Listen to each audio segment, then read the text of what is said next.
We are on the heels of Made in Japan, and this is the final stop before we get to the Bridgestone Arena in Nashville, Tennessee. Ladies and gentlemen, welcome to episode 6 of Battle Pro. I am Lounge Styles, being joined by Garrett Kingston.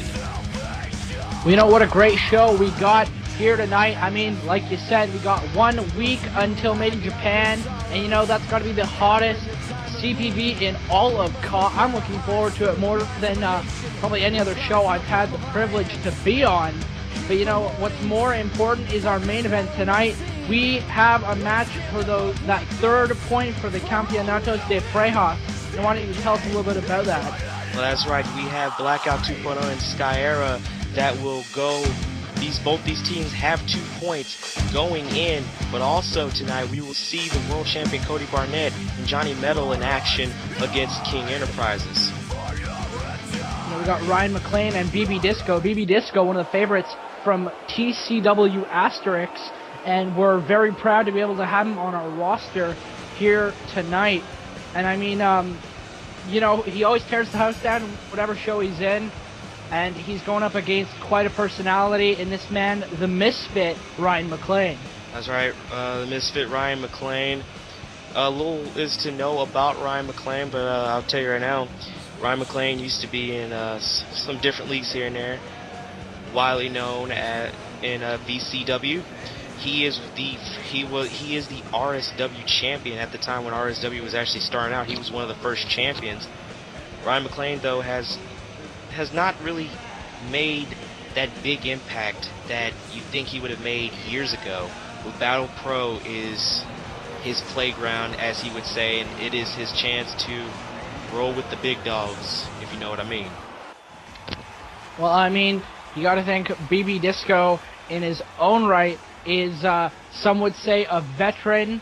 I mean, the man comes from a restroom at a disco in Funky Town, something like that. I mean, the guy's eccentric. Funky Town, USA.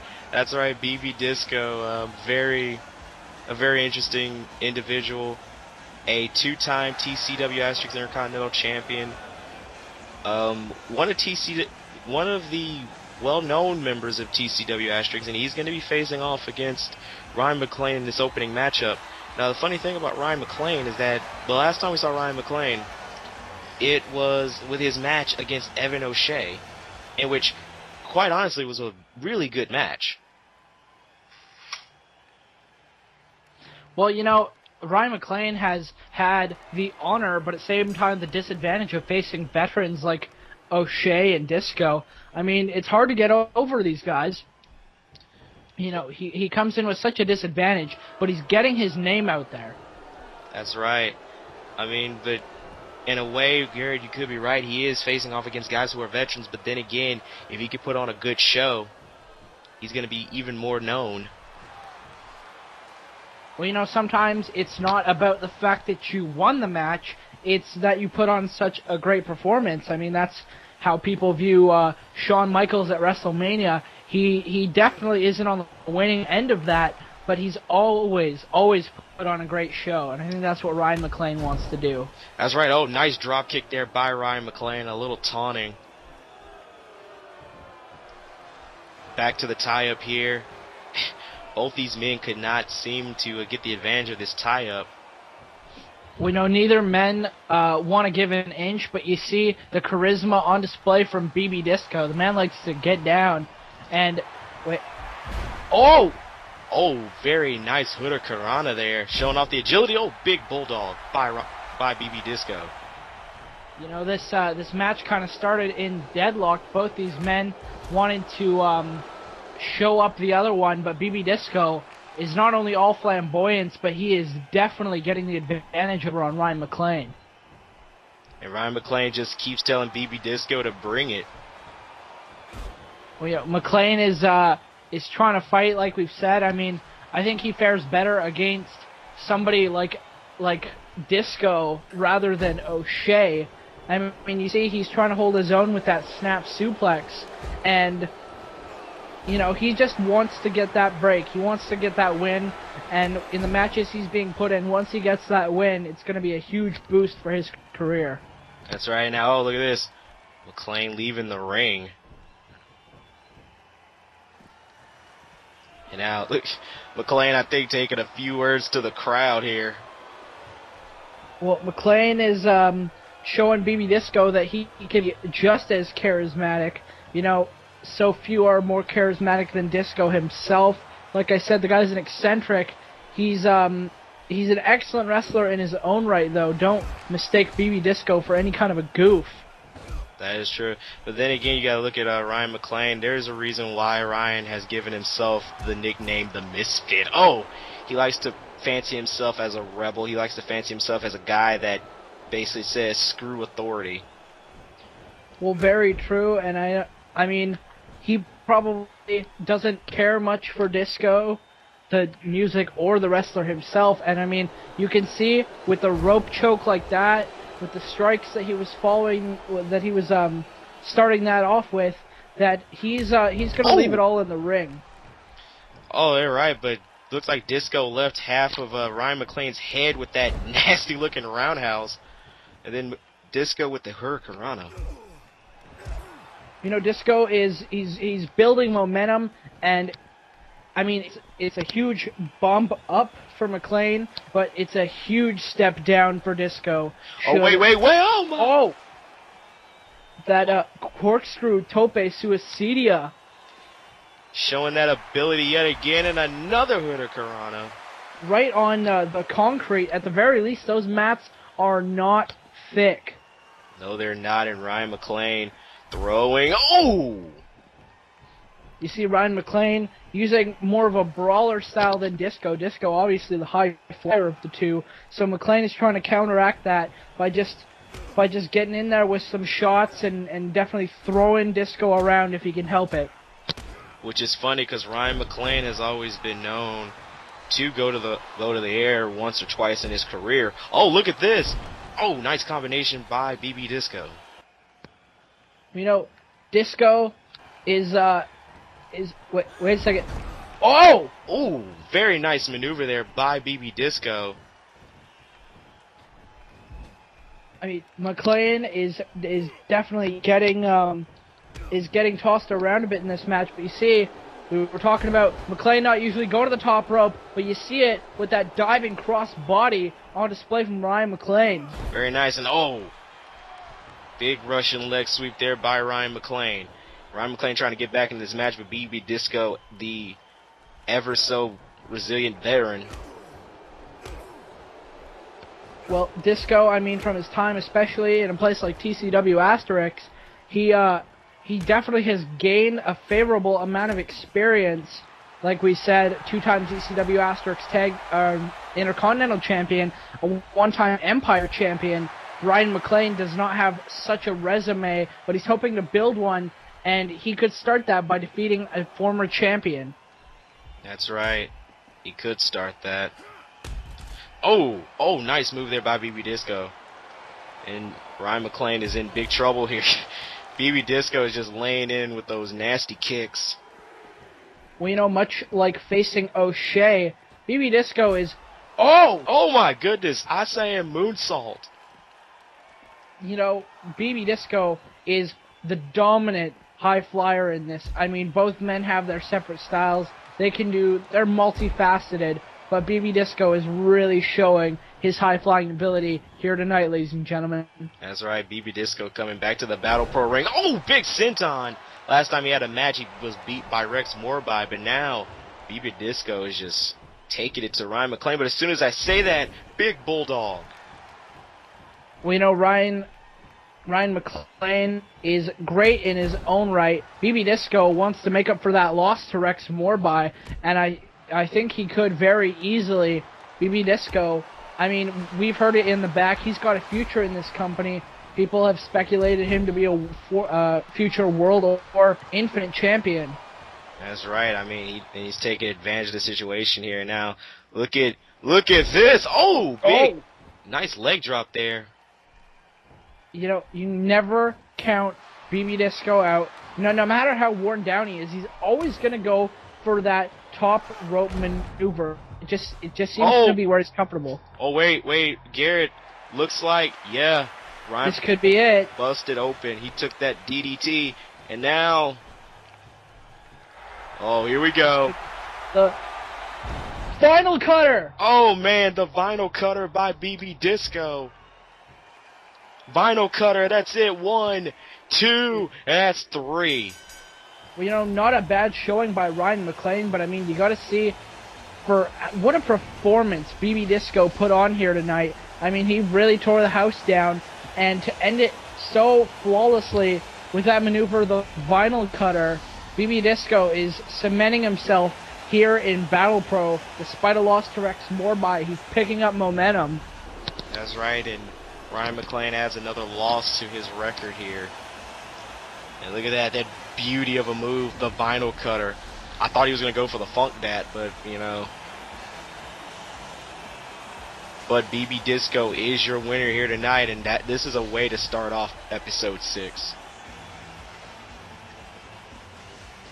I mean, you said it. I mean, what a great opener we got here tonight. I mean, we got a huge stacked card. As far as a Battle Pro show goes, having our world champion and challenger on the same team, as well as having that main event for the third point. I mean, in so few companies can you see tag teams and the tag team division main event, but I think that's what sets Battle Pro apart as being so fantastic. I will agree with you on that one, Garrett. We do try to be different here in Battle Pro, but folks, I mean, if you thought that first match was something, then you have not seen anything yet, because we are not done here tonight. We still got jam-packed action because we are basically hyped for Made in Japan. Well, I mean, that's it. Made in Japan is just such... we've been building up to it since the crowning. We've had 6 episodes. That's a month and a half of solid build. I mean, things are just stacking up, and it really shows. I mean, this main event match that we've got for the World Heavyweight Championship is likely to be one of the best matches of the year, if you ask me. It is. It's gonna be Johnny Metal, Cody Barnett too for the title. And speaking of Barnett's, the older brother, Jermey Barnett, coming down in the ring as he's gonna get ready for his matchup against Chris Douglas. Very true. I mean, if I'm not mistaken, it was the Barnett brothers are all very successful here in Battle Pro, but I mean, was it not the last episode where this man managed to beat Smokey? That's right, he did. He beat Smokey last week, so Jermey is on a high right now after that huge win he got over Smokey with that devastating move he pulled out, a new move, mind you, and he's going to be facing off against this man, Chris Douglas. Well, I mean, you got to think, somebody like Jermey, he has to realize that if Arcan had not distracted Smokey, that match would have gone to him. But I mean, if you can say you gathered a win over the Smoke Dog himself, that is a huge accolade. That's right, Jermey Barnett for most of his life has found success in overseas. He's found success in his hometown in Texas. But, here in Battle Pro, he's slowly getting that build. This is new to Jermey in a way. This is new to him. This is the first time where Jermey Barnett isn't literally the top dog of the company. It's his middle brother. It's the middle brother, Cody. And then, and another thing about this match, you have two guys who come from Texas. You got Chris Douglas, who is a proud, and I mean proud, graduate of the Funkin' Gym. Well, I mean, Chris Douglas is an excellent wrestler in his own right. He possesses that southern style, which you don't see a lot nowadays, which I think a lot of people find to be a shame. But as far as it comes with the Barnetts, I mean, Jermey, wherever he went, he would wrestle with his other brothers, but he was always the top dog. He was always the leader. But the middle child, Cody, is our world champion. The youngest brother is part of Divine Greatness. They are our tag team champions, our Campeonatos de Prejos. And I mean, it's a lot for even Jermey to live up to now. That's right. This is the first time, and I think I've talked to Jermey. He says, this is the first time in my life, in my career, that I've literally have to fight. And, I'm actually the one looking up at my brothers. Oh! Well, I don't think Jermey is too salty about it. I mean, he obviously has a lot of respect for his brothers. I mean, especially Cody. Cody took no breaks in becoming our world champion. He earned it, just like Mark Butcher earned his championship, and our Campeonatos de Parejas earned their championships. Oh, wait, German suplex the pit. No, Chris kicks out. Douglas kicks out. Yeah, in fact, when Cody won the world title, Jermey was the first guy in the back to go up, give his brother a hug, and talk about how much he was proud of him. Well, that just shows the family bond that we've got here with these brothers in Battle Pro. I mean, somebody like Chris Douglas obviously knows a lot about respect, and that's what a lot of the Barnett household, I definitely can't say all, but a lot of it really uphold. That's right, and now Douglas playing the smart man's game here, going after the leg of Jermey Barnett. I've said many times over and over again, Chris Douglas, whether he wins or loses, he is going to make you work for that win. I see a lot of the workhorses of their time in here in Chris Douglas. People like the Dean Malenkos, the Lance Storms. I mean, you got these workhorses. Wait a minute, Garrett. Look at this. I think Jeremy's saying something to Chris and going off the rope. Oh my God! Stiff boot by Chris, but it seems like Jermey isn't fazed by it. And I mean, Chris is no pushover, but Jermey is this big. His big corn-fed, stacked-up Southerner, man. And I gave Chris a little bump, told him, give me another one. Good God, oh! Something you definitely see in a ring in Japan, and especially here in Battle Pro, we see that belly-to-belly suplex to the outside, and I gotta hit it home again. The mats are extremely thin. Yeah, I took a bump on those mats. They're not fun. Here in Battle Pro, we don't cheap out on the ring or on our wrestlers, but we're a little lenient on the mats. That's right. Now Chris giving a little taunt there. And now Jermey and Chris back in the middle of the ring, staring each other down, and they lock horns.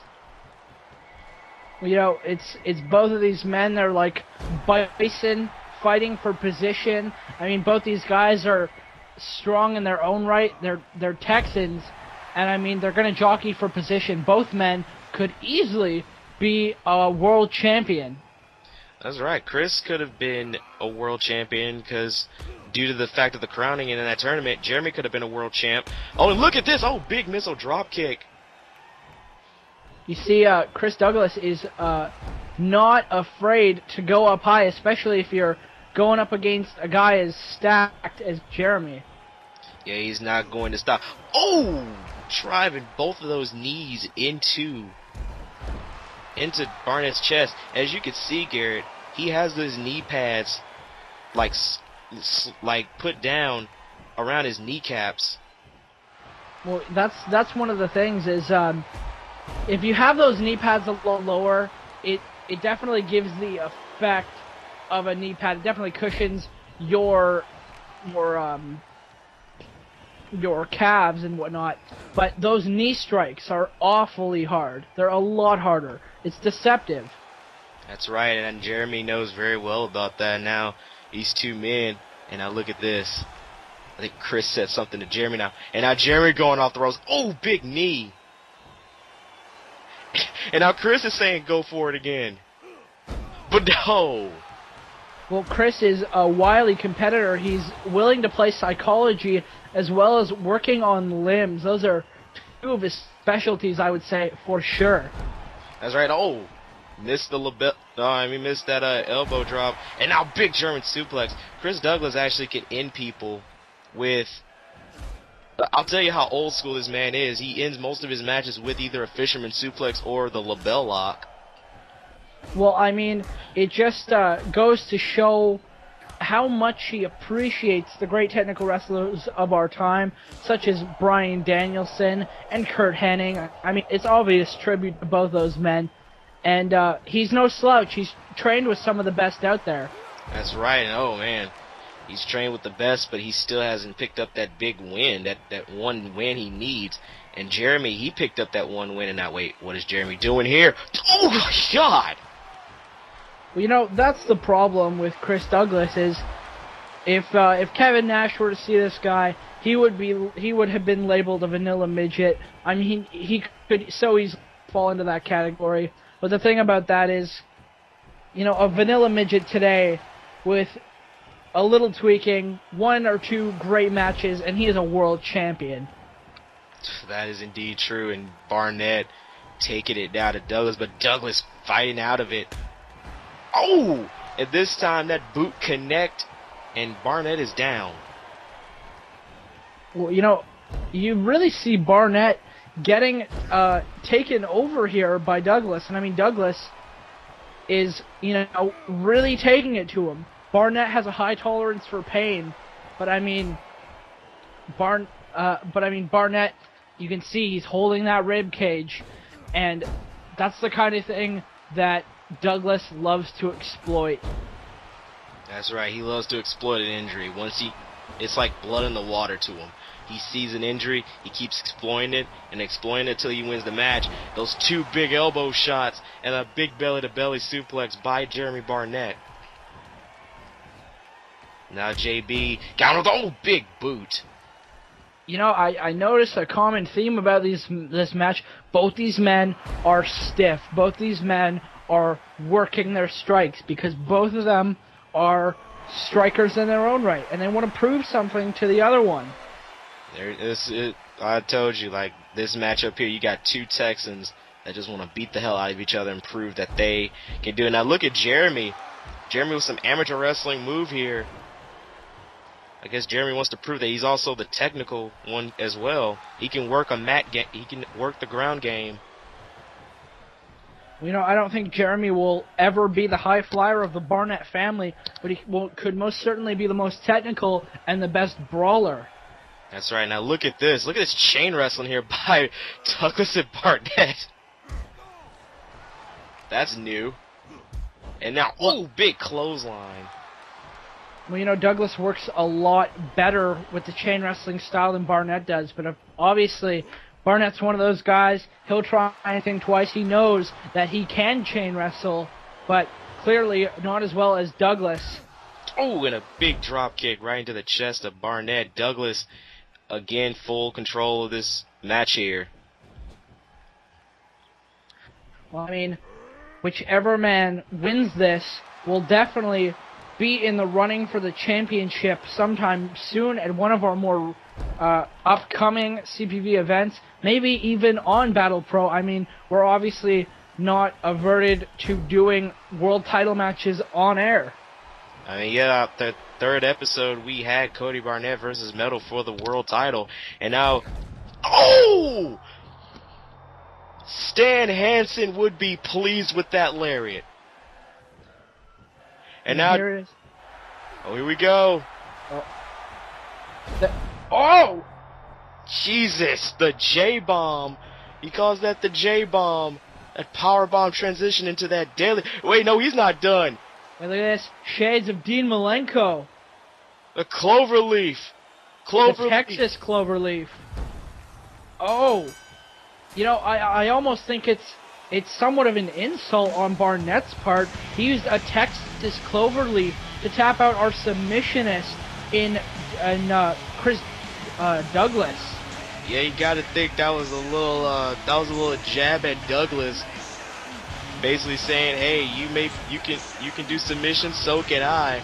Well, you see the highlights of this matchup. It was the beginning and end with that nasty lariat. Then he hit the J-bomb, and just to make sure his win was cemented, he got him into the Texas cloverleaf. Incredible work on display from both gentlemen. I mean, Chris has got to be. I know he's in pain, but you know he's got to be feeling a little perturbed about the fact that he just had to submit, especially as he considers himself a technical wrestler and a submissionist. Yeah, but you know the thing about Chris, this only gives him more motivation. But folks, we have to take a quick break. We will be right back with more Battle Pro action right after these messages.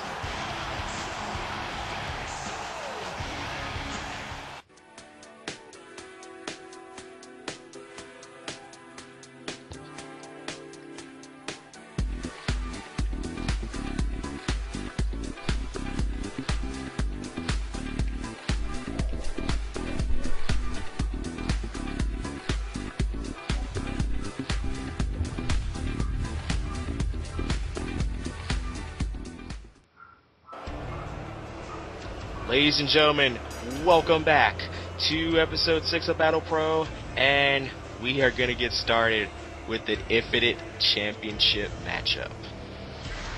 Well, I mean, might I say, I feel particularly honored to have been able to commentate the last Awesome Fight-O because, as many of you may know, we had an extremely special Awesome Fight-O.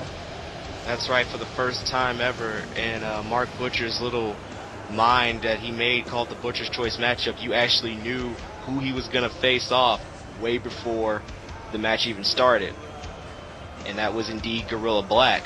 But now tonight, it's going back to those same old rules. Mark Butcher, that Butcher's Choice Open Challenge, we're going to find out who he's facing off against. And oh my God. Eric King. Oh, man. I mean, if Gorilla Black, I mean, obviously all the credit in the world to Eric King. I really hope him the best in this match. But if the world's strongest man, who gravity forgot, Gorilla Black, wasn't able to get the job done, I mean, I have to be a little bit concerned for Eric here. But, you know, he's going to put 110% into this. That's right. Eric King actually was one of the last men in that Battle Pro Infinite title matchup, that championship scramble match for the Infinite title, and he was close to winning it, but Mark Butcher pulled it out at the end.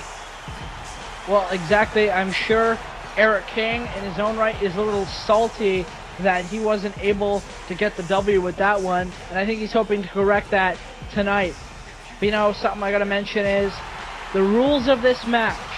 No pinfalls, submissions, countouts, disqualification. You can only win by knockout. That is true. That is the way of the Butcher's Choice match. That is Mark Butcher's rules for the match. The only way you win is to knock your opponent out. Well, I mean, how scary is that to think of? I mean, you know, Gorilla Black, having been knocked out, he had to take a little time off. That's why he's not here tonight, if I'm not mistaken. Well, actually, he is going to be in the matchup, but, you know, he's going to be in the main event for Blackout 2.0. He's not going to be 100%, though, that's for sure. Well, I mean, the incredible resilience of Gorilla Black. I didn't know if we perhaps had the other two members of the Blackout 2.0 taking his place in this match, but, you know, he's in the back. He's obviously got an ice pack on his head, but he is ready as he could ever be. He wants that third point. That's true. I mean, like lately, Marcus King said, you know, he wanted him in the match, and Gorilla told him no. And now Butcher playing a little mind games, you know, just walked around the ring a bit, and now here we go with the matchup. European uppercut to start it off. These men are both taking a very slow, methodical pace. I mean, it's almost like being in a knife fight, being in the ring with Mark Butcher. I mean, the guy hits hard. The guy loves using weapons. The guy wants to take you out. Mark Butcher, oh my, look at that already. Eric King using his advantage, that high flying ability drop kick. The thing about Mark Butcher, I don't think a lot of people notice this, but I've seen this man work outside of Battle Pro, and I've seen it bits and pieces in Battle Pro. He takes a childlike joy in just causing pain to others. It's almost kind of scary. Well, that's exactly what it is. I mean, Mark Butcher is, again, part of that strong Texan style. I mean, the guy's finisher is a pile driver. Nothing more southern than that. Yeah, and this man hails from, oh my! Butcher hails from Louisiana. which is funny. He has that Texas style, but he hails from Louisiana, and Eric King hails from Yonkers, New York. It's a very interesting clash of not only styles but personalities. I mean, obviously, Butcher is the brawler of these two. You see, the high-flying ability of Eric King. Eric King is a high flyer, very well represented in this match. Oh, and he just got represented with Mark Butcher's boot in his face. I could say better myself. I mean, you see Butcher throwing him into the stairs. Uh-oh. I mean, he's got no regard for the safety of Eric King because all he cares about is that title. He cares about inflicting pain on others. Oh, God! Oh, he absolutely decimated our stairs. I mean, now... Good God, Eric King's head. I don't know if you saw, but that was nasty whiplash. His head hit the back of that freaking... Oh my God. And now, working the head. Working on a certain part of the body is Mark Butcher. Now look at Butcher just stomping away. I mean, it says a lot that these men are willing to go to the depths they will. I mean, especially Eric King. He knows he's going to have a tough time in this match. But, I mean, he's ready. He feels his time is now for the Infinite Championship, much as the Blackout 2.0 collectively feels that. And now, oh my God. Jesus! Chop! Another chop! Another chop! And now, Butcher is freaking going off with these flurry of strikes. Look at this guy. Good God. Well, the man, like you can see, he's not in his mental balance. I mean, with that turnaround DDT, he's working stiff. He's absolutely just a flurry of shots. He doesn't even feel his muscles tiring from all that work. He's just going. Looks like Butcher's been looking at a bunch of Necro Butcher tapes, if you know what I mean. And oh! Well, I mean, comparisons can be drawn. I mean, you can see a lot of those Southern brawler wrestlers in Butcher. Oh wait. Oh my! That's signature. Yeah, the signature Yakuza kick. And if you think about it, much as Marcus King, Eric King's brother, uses that Yakuza kick very prominently in his moveset, and I think that rib could also be seen in his match with Gorilla Black. That's right. Wait a minute. Eric King! Oh my God! Holy crap! The distance. Wait a minute. What in the... Oh! Jesus! That signature Hurricane Rana on his head, on the concrete, on the chair, as if I didn't think the damage in that Gorilla Black match. Oh! I mean, my God! The Gorilla Black match had its moments of just extreme violence, and I didn't know if that could be topped. But Eric King is just absolutely taking Butcher to the limit. He freaking Hurricaned him into the chair and the... Oh my God. That was I'm speechless of that. Exactly. I mean, on the concrete, on the top of his head, I mean, it's incredible. And now... Oh, God. Another big boot. Almost Yakuza kick variety by Butcher. I mean, Butcher, you see with that back suplex on the thin mats on the concrete. Now Butcher throwing King into the ring post. King goes back into the ring. Butcher's head's got to be swimming right now. I mean, he just took a freaking Hurricanrana onto the chair and concrete. Well, I mean, you got to think about it like this.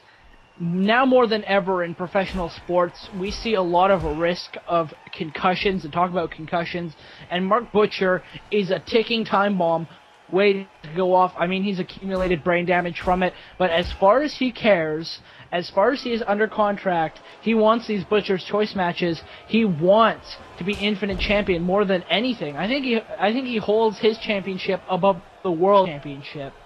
I think he does, or I think it's just a whole idea. And I look at Butcher, he's just like, oh my god. I think he's egging Eric on to hurt him. I think he's really trying to see how much Eric can hurt him, how far Eric will stoop. I mean, it's much like the Joker in some cases, is he just wants people to push him because he wants to see them lose their sense of self, and I think he wants to see how low Eric can go to get this championship. And look at this. He knows. Oh my! You know, I said Mark Butcher isn't a lot of a high flyer in his own right, but I gotta eat my words there. That was incredible. Wait a second. Oh! Onto the steel chair, and now he's holding on, and he's working over those ribs. That does not do well for the body. And now King, oh god, he takes a chair shot, and yes, King is busted open. Yes, Eric is busted open right here. Eric King is busted open. Now King is just dreary right now. And now look at Butcher. Butcher once again just striking away like a madman. I mean, it says a lot that these men are going at it at the capacity that they are. I mean, they're out on the concrete right now, so you can only imagine, something like that modified Russian leg sweep hurts even more. That hurts more on that one part of the exposed concrete that's not padded. They're right near our table. And now Eric King trying to do something, but no, Butcher reverses out of it. And now, look at this, once again, look at Butcher egging Eric King on. Butcher is not mentally well. He's wanting to get hurt here. He's literally yelling at Eric King to hurt him. This is freaking insane. This is what I'm talking about, Garrett. This is where the scariness of Mark Butcher comes out. Well, I mean, I definitely have to agree with you. I mean, Butcher is so... He loves this championship. He loves causing pain. He loves being in pain, if you'll believe it. But, I mean, he knows. I think he feels like he's got this match all sewn up, and he just wants Eric to inflict a little more damage on him. I mean, there are moments in matches where he could easily end it, but he doesn't because he wants to see how far the person in the match will go. And now, Butcher stalling scoop slam. Well, you know, Butcher looks at it like, even if he lost, the person that beat him would have to lose their complete sense of self to knock Mark Butcher out because he's got such a high tolerance for pain. That's right. And now, for the second time in that match, that Yakuza kick German suplex combination. And now, he's going to end it. He's just analyzing King. Wait. No, he's not going to end it. Okay. Wait a second. Oh, God. That stiff DDT right on the chair. Again, he could have ended it, but he did it. Oh, yeah, this time he's going to end it. Oh, here we go. The very same name. Butcher's Choice. Oh, God, I think King's head probably hit part of that chair. But, yeah. Well, I mean, as I gotta say, the Blackout 2.0 is in shambles in some respects and at glorious peaks in the other. They may become Campeonatos de Prejos on one end, but on the other end, two of their members have fallen victim to this Butcher's Choice step pile driver. Good God. First it was Gorilla Black, now it's Eric King. Eric King, my hat's off to Eric King for that incredible match. I mean, he gave Butcher a run, but I mean, honestly, he's probably the first guy, the second guy to actually give Mark Butcher a run for his money in this matchup, but to no avail. Yes, I believe it's very true. It's only a matter of time. I'm sure the Blackout 2.0, they got 2 more members, and Mark only has so much stamina, so you can only think that at some point the odds are going to be in their favor. Or anybody in the back's favor, or anybody in Battle Pro's favor, because remember, he's going to take on any open challenge, anyone that dares face him, he will take them on. That has been Mark Butcher's MO for the longest time. But right now, folks, we're going to get set for our very next matchup here. It's going to be Vin Taylor going up against TJ Kennedy. Well, I mean, Vin Taylor and TJ Kennedy have somewhat of a storied history in their own right. I mean, you also got to think about how, I mean, Vin Taylor is much in the way of Mark Butcher, is not all there mentally. That's right, and now you see Kennedy walking down the aisle, ready to get set for his... Wait a minute! Oh my God! Vin Taylor from out of nowhere just attacked TJ Kennedy. What the hell is it? Wait, folks, and yeah, look, Taylor is going into the ring and it looks like he's got a mic.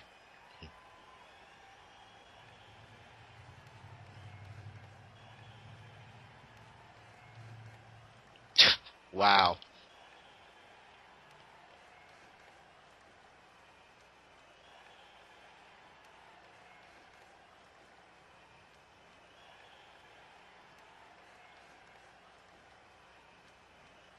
Remember, Taylor put Kenji through a plate glass window.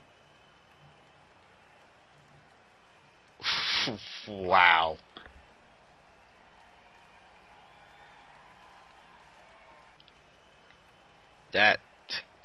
I don't know what to say about that. I really don't. Well, I suppose we're short one match on this card, but as I like to call him, the Charles Manson of professional wrestling has struck again and is here to make an impact. I think TJ just needs to be thankful that Vin Taylor took some leniency on him. You got a point there, Gary, but my God, I mean, once again, Vin Taylor just doing things wherever the hell he pleases. Well, he's a man who goes at his own pace, the beat of his own drum, much, I think, like these gentlemen of the Black Cathedral. That's right, and there he is, folks. Genocide. A man changed, if you will.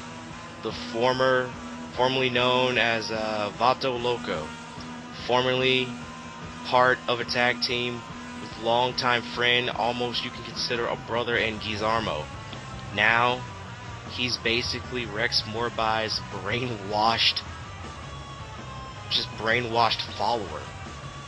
Morbai is a man in and of himself. I mean, he's seen all these dark characters throughout not only our modern history, but the history of professional wrestling. He sees people like the Reverend James Mitchell, sees people like Abyss Raven, and I mean, he's obviously feels he's more superior. He feels he's superior than the people he brainwashes, and that's quite obvious.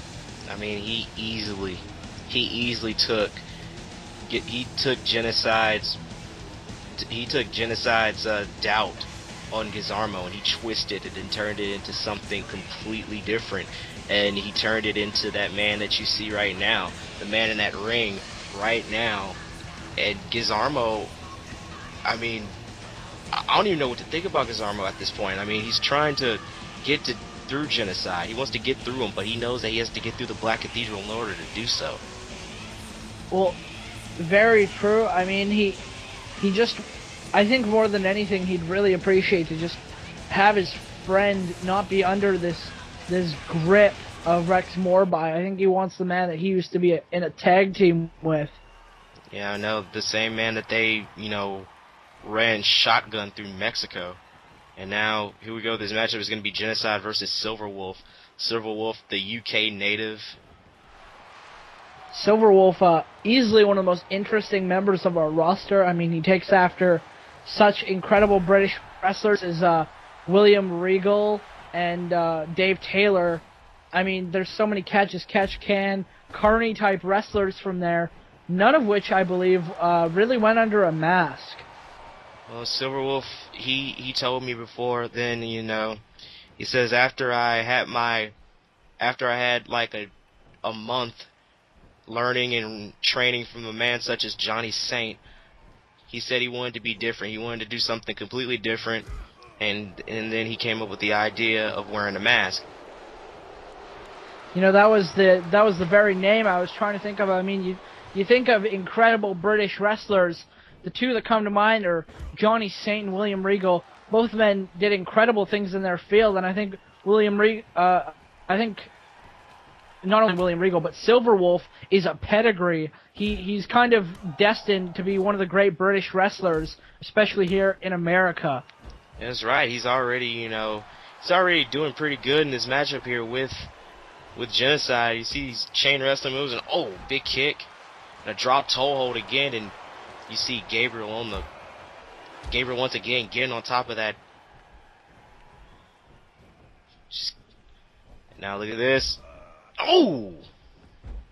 A monkey flip, a standing monkey flip. And I mean, you gotta think, Silverwolf has gotten off light, I'm gonna be honest. I mean, especially considering the actions of last week, where not only did the lights go out and a beatdown was laid upon Marcus King, but the match was won after a steel chair was brought into play, and just the dirty tactics of the Black Cathedral. Silverwolf is getting an actual match out of Genocide. Well, that's right. I mean, you saw it there, Genocide coming up. Oh, big forearm, doing a couple little some high flying action here, and now, oh man, and Genocide on top of Silverwolf with the drop kick. Now Genocide coming off the top. Oh my God! So, these two are. Every man involved in this match is under a mask. And they really inhabit their characters under these masks. And I really think that in the ring, Genocide and Silverwolf, you saw there with that knee drop, they really put themselves solely into their matches. That's right. Silverwolf in one hand, he has that catch-as-can style, but he also learned Lucha Libre over his time. Genocide, a pure Lucha Libre wrestler. Well, that's very, very, very much the case. Wait a minute. What the hell? Yep, that was only a matter of time. Of course, you see some dirty managerial tactics on display from Morby. Morby. You mean Gabriel. Gabriel got a drop toe hold for his troubles. Yes, I should say. You see these dirty tactics in the employ of the Black Cathedral. Of course, they want to keep their investment in check. I don't think they're going to be done until anybody they don't see fit is taken out, and the Battle Pro World Championship is in the clutches of Morby. That's right. They want to hold every belt, every title. And now look at this. Genocide more and more showing that brutality on display here in the matchup. And now Big Hurricanrana, wait a minute, goes off the rope. Panic attack! Oh my God, the panic attack. That could be, this is definitely a symbol of things to come. Oh, there's that drop, and now Genocide, and oh man, that was a thing of beauty. 1, 2, and 3. Silverwolf putting on a great match, but that was no chance, especially with the interference from Gabriel. He put on a good showing, but at the end of the day, Genocide, with not only his Lucha Libre style, but his dirty tactics, was able to cement the victory. That's right. And he ended it. You saw the beginning and the end right there with that panic attack knee. That thing, the shades from Delirious, his own version of the panic attack knee. And then he hit that over the head bulldog, leg drop bulldog. 1, 2, and 3. And that was it. That was it. Well, I mean, to say the least, I mean, the Black Cathedral are setting standards here in Battle Pro. Not all of them good, to say the least. They're trying to make a name for themselves. And if they keep on with this, then they might as well. And that's a huge win for Genocide here. Silver Wolf with his tail between his legs, but I mean, we can only hope for a future win. Like we said, we were talking up Silver Wolf. Wait a minute. What? Gizarmo. That's Gizarmo! Big Hood of Karana by Gizarmo! Oh my god. Gizarmo just attacking Genocide here. Genocide fighting back. Genocide trying to fight back here. Gizarmo is absolutely taking it. I mean, these are former partners, and now they're absolutely tearing into each other. Oh, wait a minute. Oh no. Gizarmo. Is he gonna hit it? Oh, that choke breaker. And here it comes. Gizarmo driver. Oh, the incredible. I mean, as if Genocide wasn't hurting enough from his physical match with Silver Wolf. But seriously, this is... I don't even know what to say here. Like, Gizarmo had no right to do this. I mean, this is just... Wait. Oh, God. What? Oh, come on. Oh, no. Gizarmo better not turn around. Gizarmo... I think Garrett... Oh, no. Oh, you know what? You know what, Garrett? Screw this. For the love...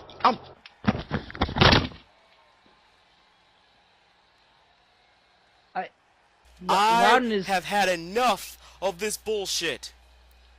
Genocide, since you like to duck everything Gizarmo does, and Gizarmo, since you want your hands on Genocide so badly, you know what? I have decided to make another match to Made in Japan. Genocide versus Gizarmo. Oh, and by the way, the Black Cathedral will be banned from ringside. Don't you see their bodies burning, desolate and full of yearning, dying of anticipation, choking from intoxication. Don't you see their bodies burning, desolate and full of yearning, dying of anticipation, choking from intoxication. I want you to be left behind those empty walls. Don't you see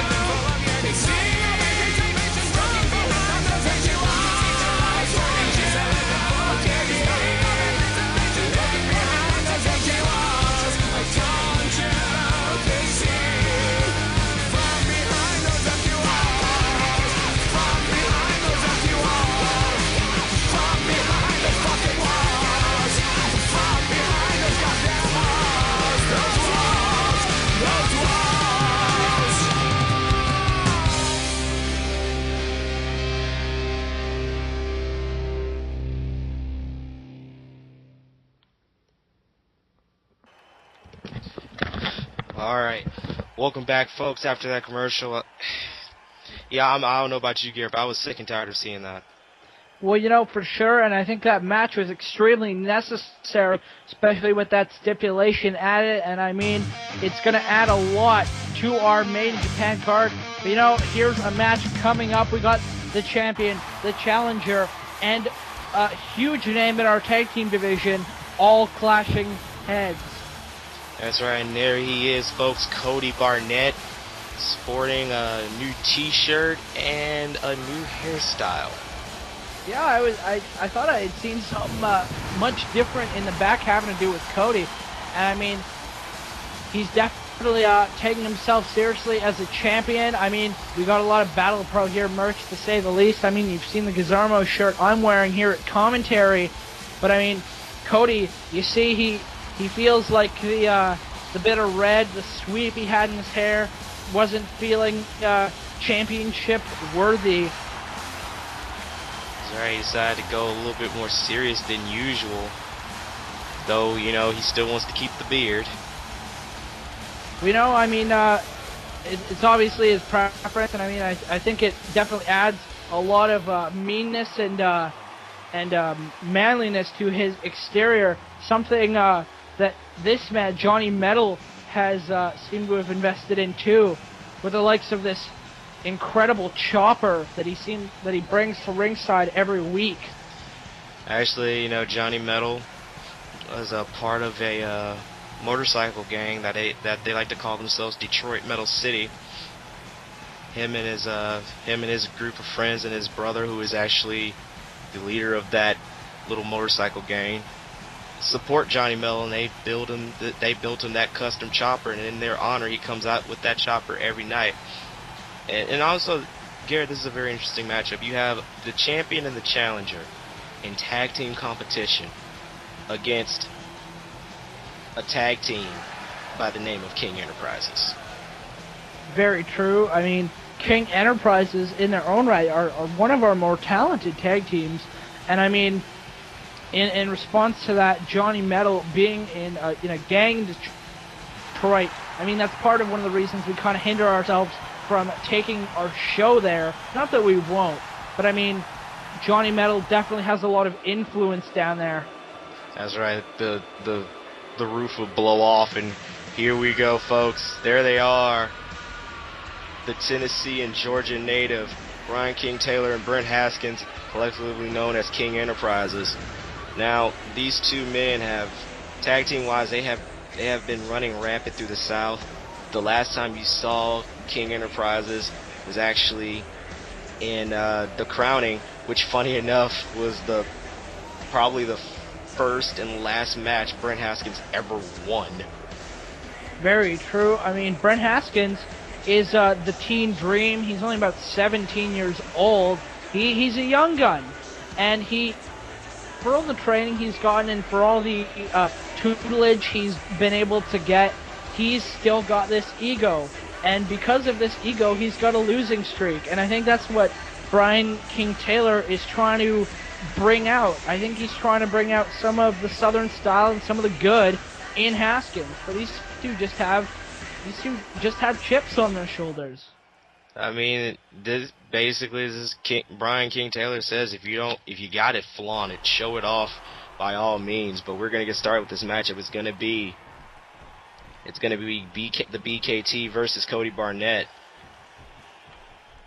I mean, these men absolutely staring each other down. We've got some chain wrestling. But here's the thing.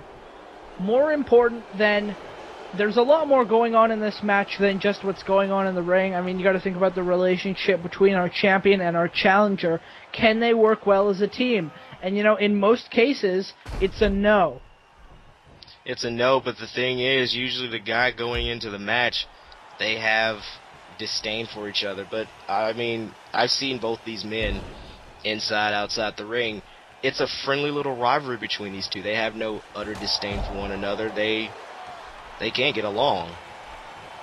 Well, I mean, I'm sure you know as well as I do, you got a friendly little rivalry going, but it escalates. And I mean, if you're not careful, it's going to develop into something really hostile. I mean, that's what happens to guys sometimes, is there's that competitive nature to us. That is right.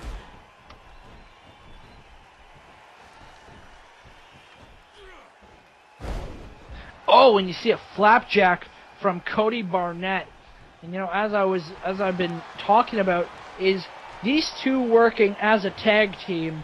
I mean, you see it in a lot of other promotions, and I mean, it could escalate very badly. And as friendly as this rivalry may get or be, it can turn nasty when there's gold involved. You're indeed right. And now tag in to Haskins. Look at this. Oh! Ooh, that was a stiff doomsday device. Incredible work. I mean, you see Haskins, he's got a losing streak, he's got a chip on his shoulder, but he sure as hell can wrestle. That's right. I mean, that's my big thing with Haskins. Haskins has all the tools in the world. He has been trained by the best that wrestling has to offer. But the problem is, Brent Haskins is still young, he's still brash, he's still arrogant, and now Barnett tags in Metal, and Metal with a big bulldog.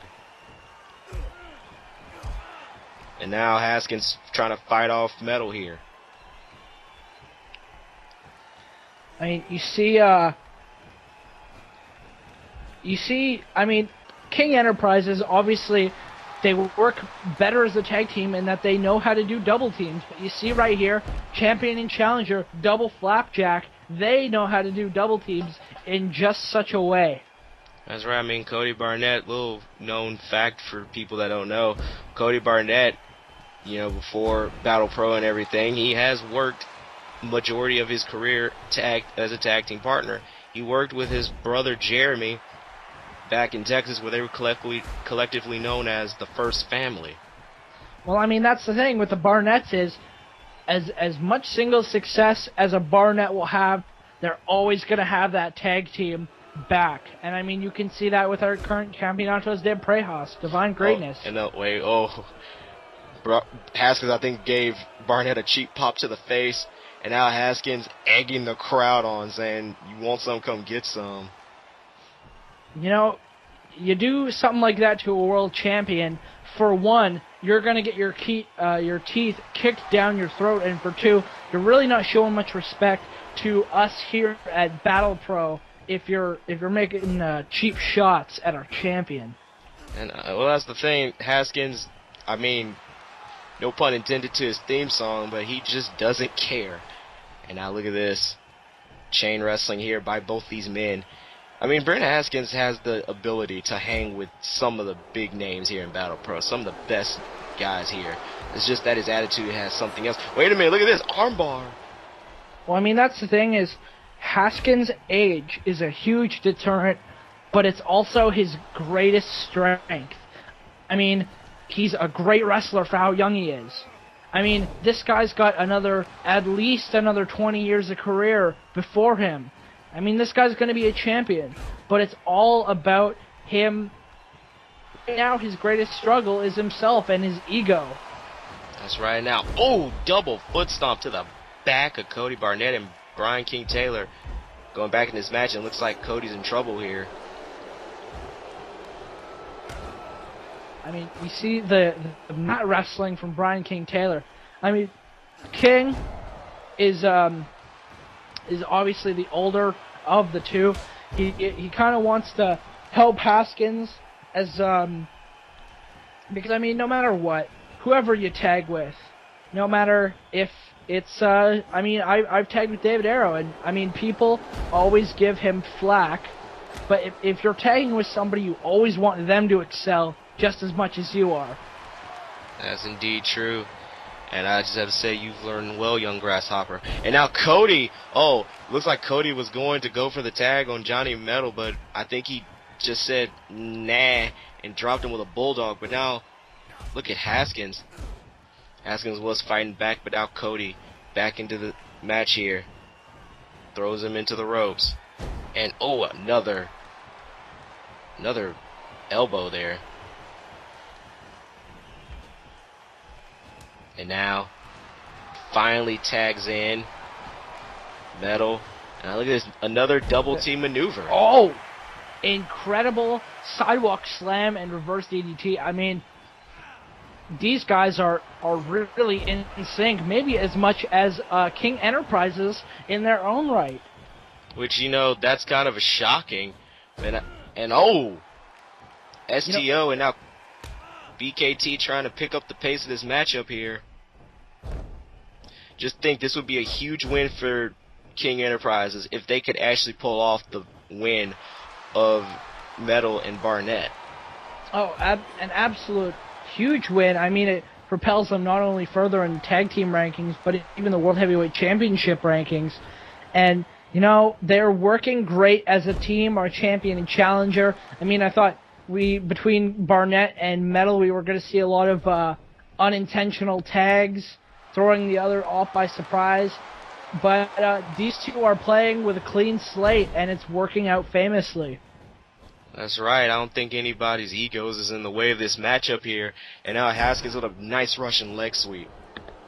Even Haskins is able to keep his ego in check. and he's actually working really well in the context of this match. You can see it. And now Taylor. Oh, big double X handle into the arm. And now, look at this. Ooh. Oh. Nice suplex there. And now, this is where King Enterprises shows their agility as a tag team, making those quick tags, isolating one person. Well, I mean, that's exactly where they thrive as a tag team, more than obviously our champion and challenger, Metal and Barnett. Oh! Ooh! You see, this is why Johnny Metal is our #1 contender, is because he scouted that moonsault just as well as anything. I mean, incredible work on his part. But I mean, there's still a hell of a battle to go, and Metal probably messed up his knees taking that kind of a bump. He probably did. And now, Taylor throws him back into the corner. And now look at this. One more time. Oh! Very nice tag team maneuver there by King Enterprises. King Enterprises, do you see a tag team future as long as, what do you think is their biggest deterrent from them holding the Campeonatos de Parejas? And how long do you think it'll take them to hold it?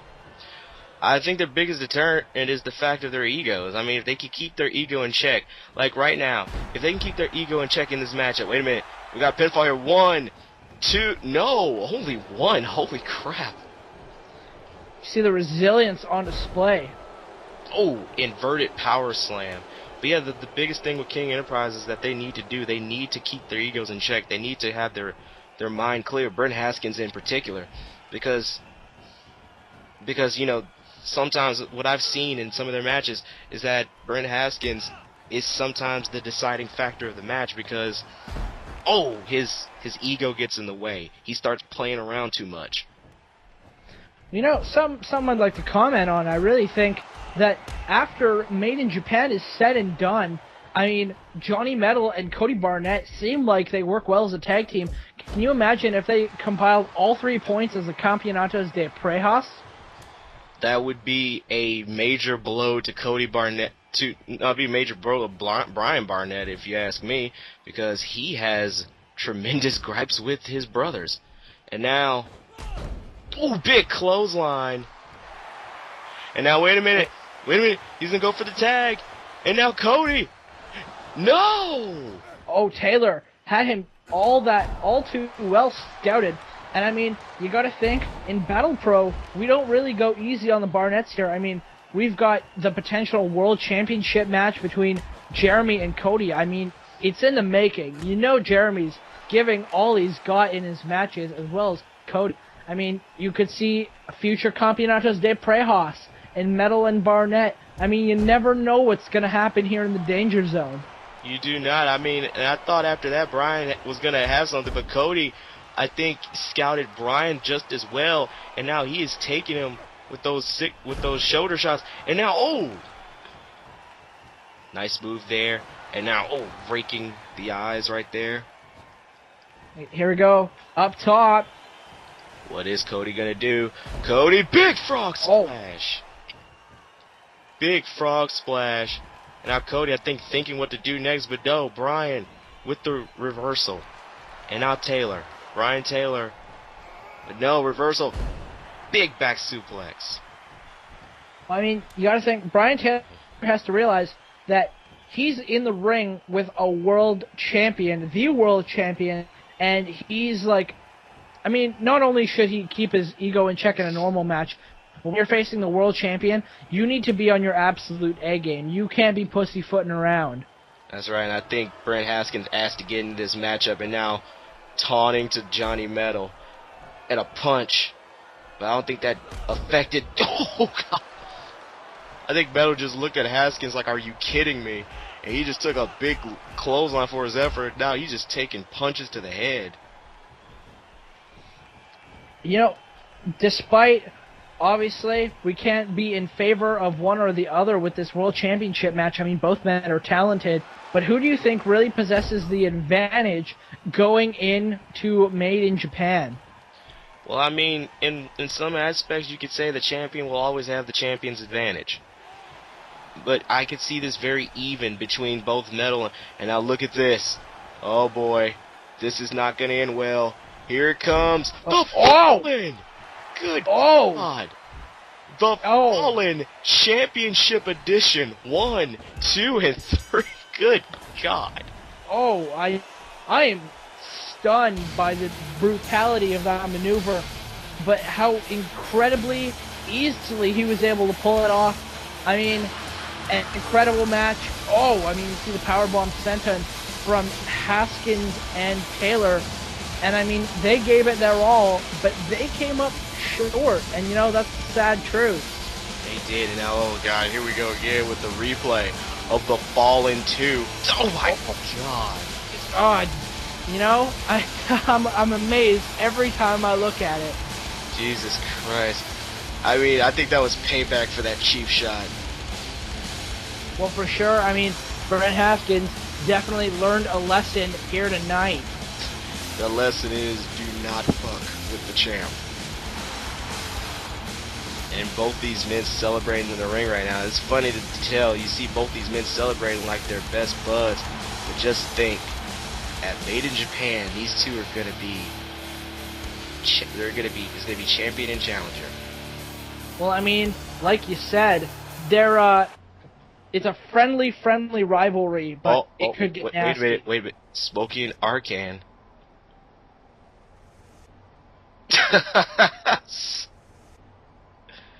Smokey being Smokey.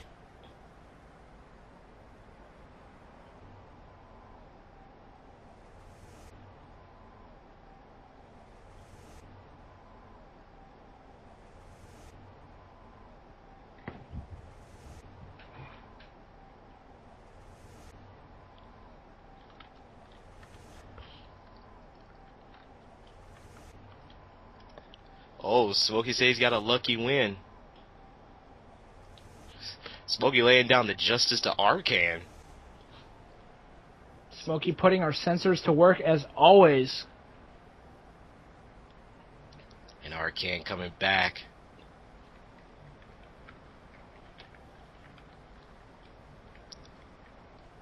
Oh, come on, Arcan.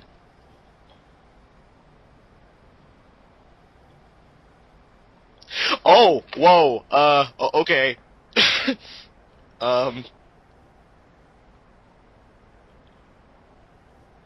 Man, Arcan with just a verbal smackdown.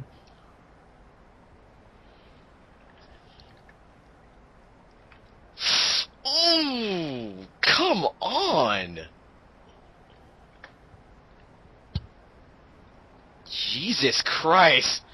And oh man, wait. Oh no. Oh! Nope. Smokey was not having that. That was it. I think Smokey had enough of that. And now these two men are just brawling. Oh God, yeah, security's here. Guys, we gotta take a commercial break. We'll be right back with the main event. But somebody hold these two off, for God's sakes. Well, folks, we're gonna start with this main event here. It will be Skyerra versus Blackout 2.0, but good God, that brawl in the back with Smokey and Arcan. I mean, Smokey is he can work just as well with his fists as he can on the mic, and you know, not to push our merch a little, but I mean, Smokey had an incredible shirt on. I mean, I might just have to pick me up one of those. You might have, and now we're gonna get set for this next matchup here, the main event. Both these teams have been fighting since the beginning of Battle Pro for those 3 points, and they are getting close.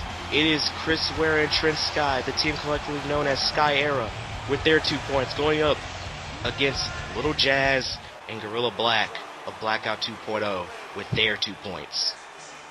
And, you know, an incredible main event. As I said earlier in the beginning of the show, so few leagues, if maybe only SmackDown would let their main events be tag action. But unlike this being 4 singles competitors in the ring, we got we got something on the line here. There's something at stake. This is a huge stipulation, and I'm super excited to find out who comes out on top here tonight. I am too. I've been waiting for the longest while to see who's gonna come out the winners. I mean, you have Skyerra, who let's be real, had gotten unlucky. They could not compete in the crowning tag team tournament because of Chris Ware's injury. Blackout 2.0, they went all the way to the finals, lost. And here we go, folks. And look at this. Both these men hyping Chris Ware, just doing a little dance. Well, I mean, Blackout has been all over Battle Pro lately. I mean, Gorilla Black, I mean, he's not 100%, but he was in that awesome fight out. He tore the house down. He, as well as Eric King, both members of the Blackout, put it all in their matches. And I mean, they're going for Infinite Championships.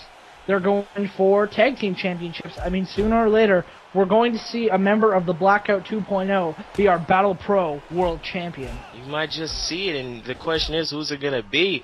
But Lil Jazz taking it to Chris Ware here, but no, Ware with the reversal. And now Ware, no, reversal by Lil Jazz. And now Jazz going back with those punches. Lil Jazz, the Jamaica Queens native, going up against the man from Jacksonville, Florida, Chris Ware. You know, it's almost, I feel bad because both of these teams I want to see advance so badly. Both teams are just so incredibly talented. But you know, I think if I had to put one team in the advantage point, and I know I have to be impartial, but because of Gorilla Black's match with Marcus Butcher, I'm really going to have to say the Punk Movement are starting to come out on top because they're fresh. I think you mean Skyerra there, Garrett. Yes. But I will forgive you for your mistakes. Oh, nice Japanese arm drag there by... Oh, Japanese arm drag and a corkscrew neck breaker. And now Lil Jazz up on the top rope, but no! Trent Sky making sure Lil Jazz wasn't going to go for something. And already this matchup is starting to be a little bit, this matchup is starting to get more and more intense by the minute.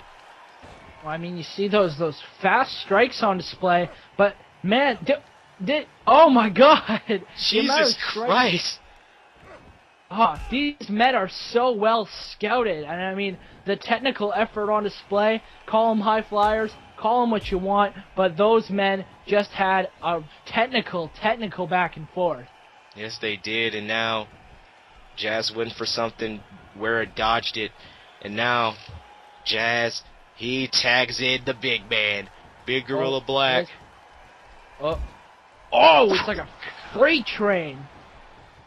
And I mean, if I may say, I think this match started in kind of a deadlock. I mean, we saw some really technical strike work going on, but now that, as I like to call him, the world's strongest man who gravity forgot, Gorilla Black, he's in the ring. I mean, you saw that huge body avalanche. So I think it's starting to work in the favor of the Blackout 2.0 after that deadlock.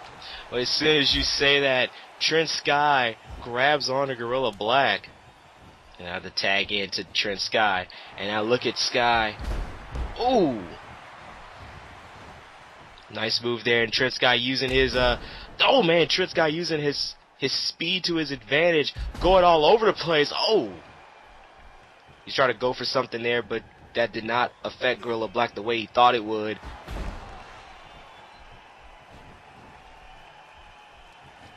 And now, look at this. Look at this, Garrett. Oh, tornado DDT.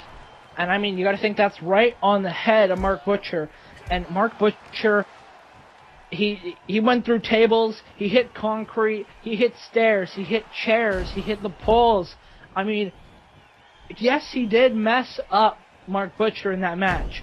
But at the end of the day, But at the end of the day, Gorilla Black got knocked out on Austin Fido, so you know that they're going to want to exploit that head injury. That is true. They're going to. Oh, God. That's one way of doing it with that freaking spinning heel kick. And now, Gorilla Black trying to fight back here. But no, Trent Sky. It's like Trent Sky's trying to get an advantage here. Blocking all the strikes. But Gorilla Black, no. Reversal by Trent Sky again. Reversal by Gorilla Black. And, ooh. Freaking Sparta kick by Gorilla Black. I mean, oh, you know, I would almost go so far as to say another one, and I mean, Gorilla is a strong dude, and I mean, I know it's hard to get any words out of Mark Butcher, but I was able to ask him, and he said those were, especially in the history of the Butcher's Choice, those were some of the hardest strikes he's ever had to deal with.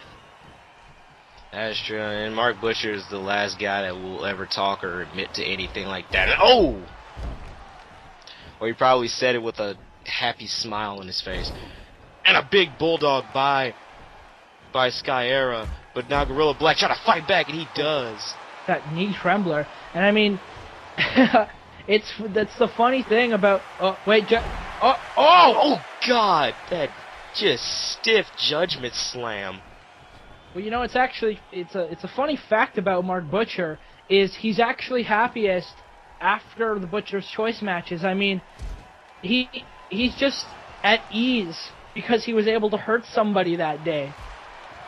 And now look at Little Jazz. Oh, oh boy, where is busted open, and Little Jazz knows it, and he's just going off.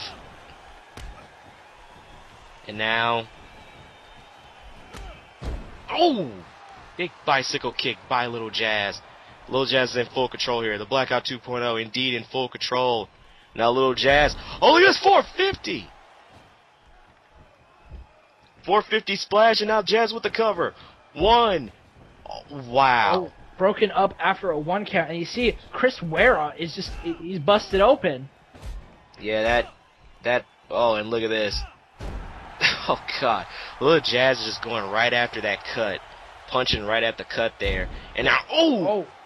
You know, it's kind of funny to think that the two high-flying members of the Blackout 2.0, yes, Little Jazz, I mean, quite literally, he is pretty little, but then you got Gorilla Black, who can hit that shooting star press, and whose mere weight, if he were to hit any kind of top rope maneuver, would end the match. He could literally end a match with a moonsault, and that'd be it. He could just hit an elbow drop. It could honestly be that easy. But, I mean, he just has to... He trained for it, and he knows how to do it, and he just loves hitting that shooting star press. That's right, and the funny thing about Gorilla Black is, like, I have seen Gorilla Black in training, you know, hit the shooting star press, but big senton. I've also seen him hit a 450 one time. Wait. Oh! I mean... I wouldn't be surprised if one day I saw Gorilla Black hit a corkscrew, anything. I would be in absolute shock and incredibly impressed with this young athlete. And I mean... Oh, God, speaking of going to the top rope, is he going to go... No. Oh! Oh, as if those two sentons weren't bad enough. He hits one from the top rope. Just...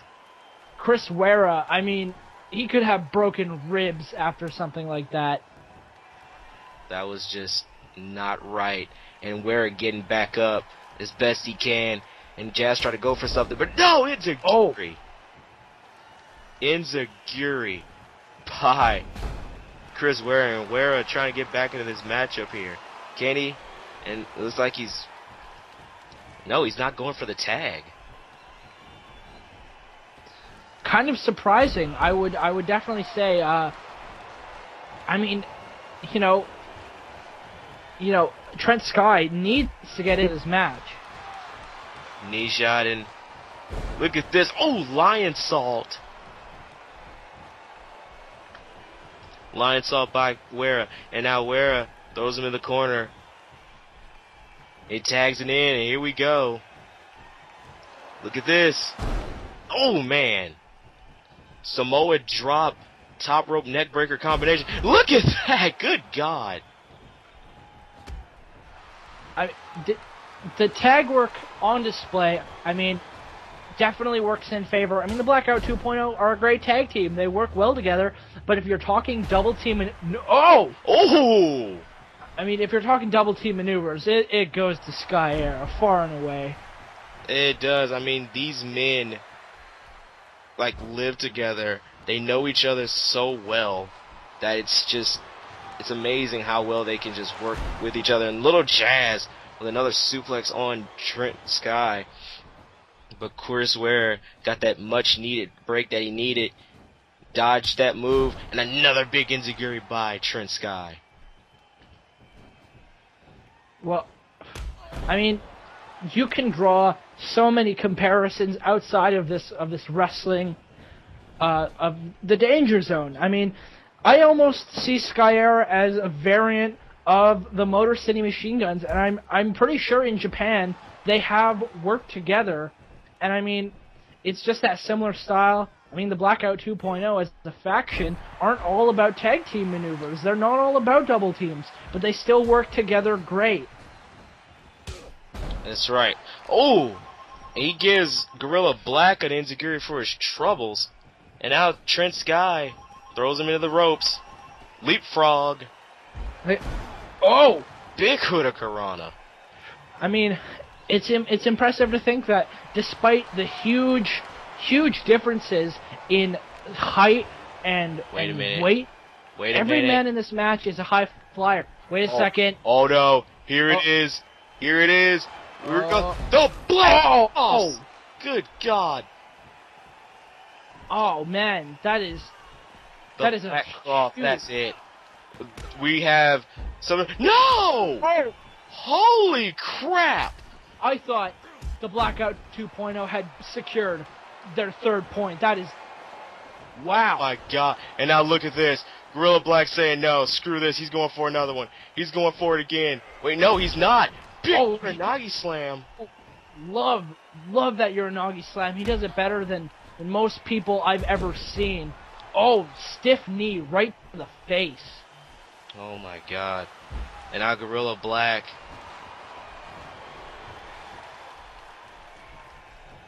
Gorilla Black throws him into the corner. Oh my God.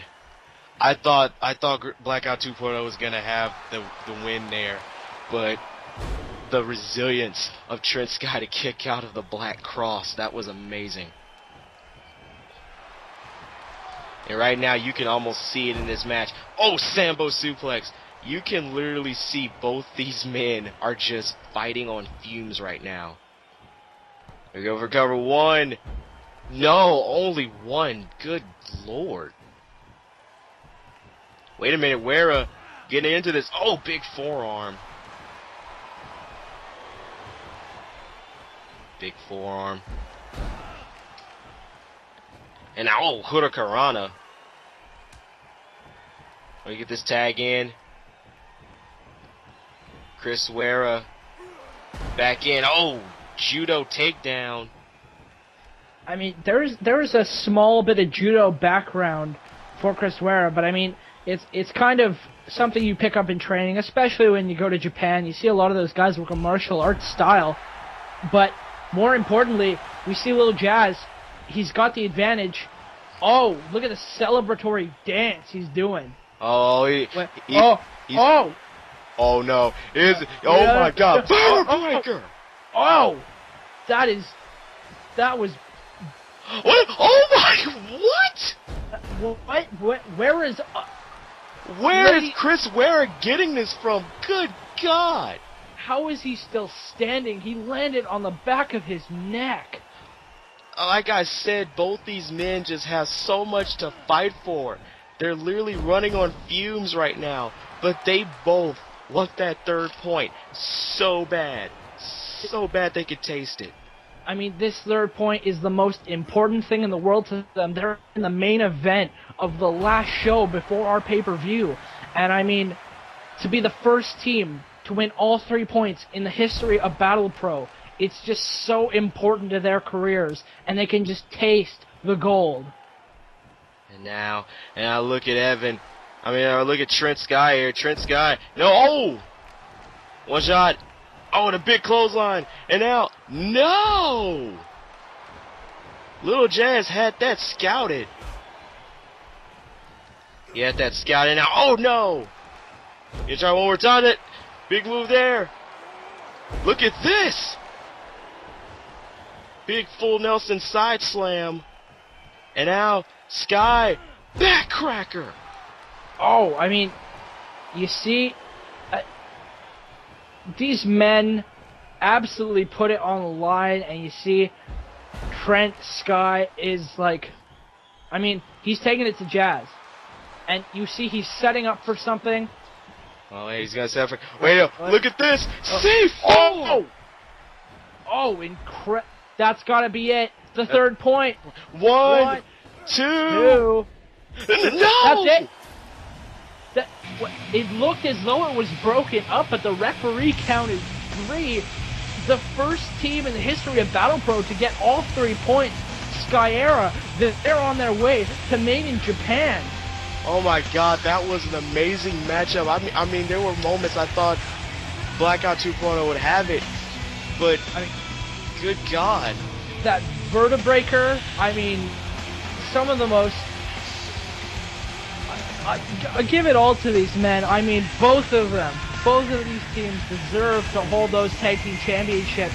And I know that Skyerra, going into Made in Japan, when they face Divine Greatness, they are absolutely going to take it to the limit. And I think we're going to see new Campeonatos de Prejas. We just might. I mean, then you saw Gorilla Black was inches away from actually pulling it off, but he did not get there just in time. He was off by a fraction of a second.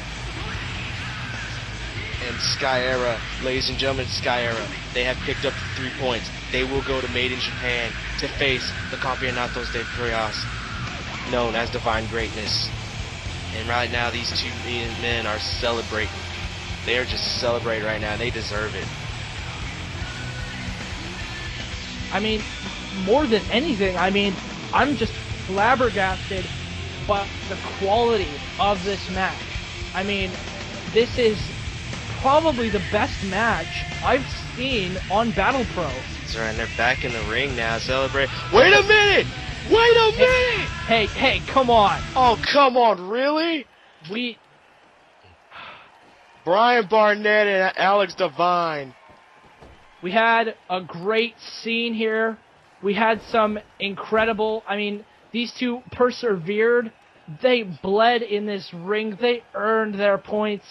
And this is just unnecessary. Oh God, out of shot and now drop and now look at it. Speaking of unnecessary, for freak's sakes, get Brian off of him. Come on. You know, I thought we were dealing with a lot more honor out of our Campeonatos de Prejas. You know what? More than anything, this just gives Skyerra the biggest chip on their shoulder. They're going to go to that match, and they are absolutely going to brutalize Divine Greatness if they have their way. Well, that is it for Battle Pro. I am Loudon Styles here with Gary Kingston, and we all bid you a good night. See you at Made in Japan.